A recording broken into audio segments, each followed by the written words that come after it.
অত্যন্ত মিষ্টি সুস্বাদু মেলন ফলটি কাটার পরে এর মধ্যখানে লেয়ার বাই লেয়ার রয়েছে মেলন এবং স্ট্রবেরির মজাদার সুস্বাদু কেক।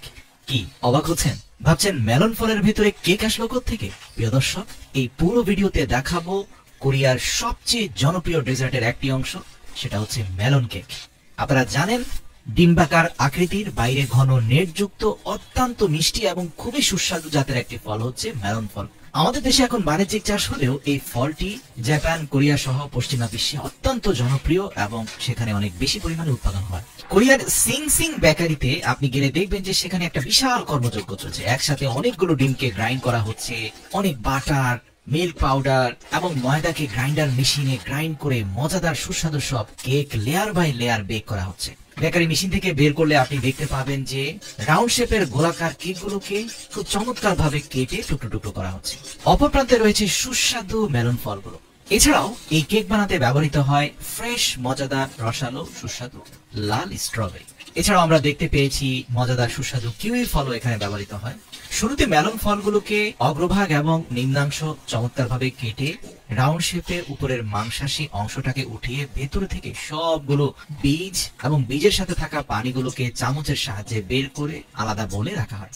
এরপরে ধারালো চামচের সাহায্যে ভেতরের মজাদার সুস্বাদু নরম অংশটাকে যতটুকু সম্ভব বের করে মেলন ফলটাকে একটা খোলস বানিয়ে ফেলা হয়। এরপর আমরা দেখতে পেয়েছি যে সুস্বাদু মজাদার স্ট্রবেরি ফলগুলোকে টুকরো টুকরো করে সাজিয়ে ফেলা হচ্ছে। অন্য প্রান্তে রসালো কিউই ফলকে প্রস্তুত করা হচ্ছে, সেগুলোকেও বাকলগুলোকে ছাড়িয়ে স্কোয়ার শেপে কাটা হচ্ছে। ফলগুলো প্রস্তুত হয়ে যাওয়ার পরে আমরা দেখেছি যে ভেতর থেকে বের করে আনা মেলন ফলগুলোর টুকরোগুলোকে আবার সুন্দর করে পানি শুকানোর জন্য টিস্যু পেপারের মধ্যে সাজিয়ে রাখা হয়েছে।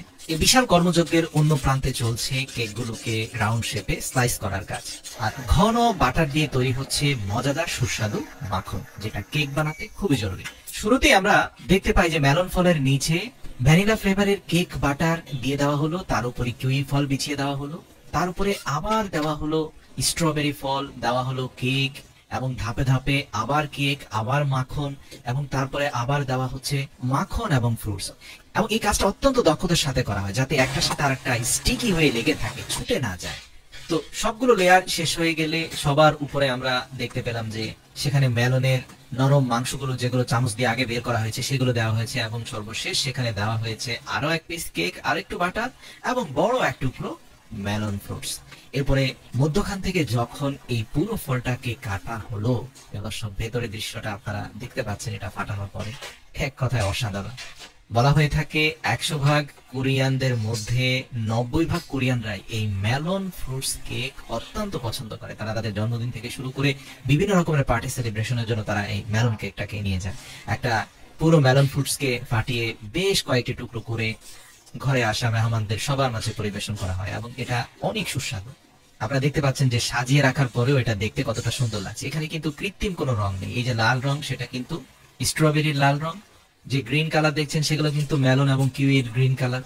মধ্যখানে যে সাদা রং দেখতে পাচ্ছেন সেটা কেকের মাখনের রং। তো কেক, ফ্রুটস এবং মেলন সব মিলেমিশে একটা অসম্ভব সুস্বাদু রেসিপি। আমাদের দেশে আমি এখনো দেখিনি, তবে কেউ উদ্যোগ নিয়ে চাইলে অভিজাত রেস্তোরাঁতে এই ডেজার্ট আইটেমটি তৈরি করতে পারে।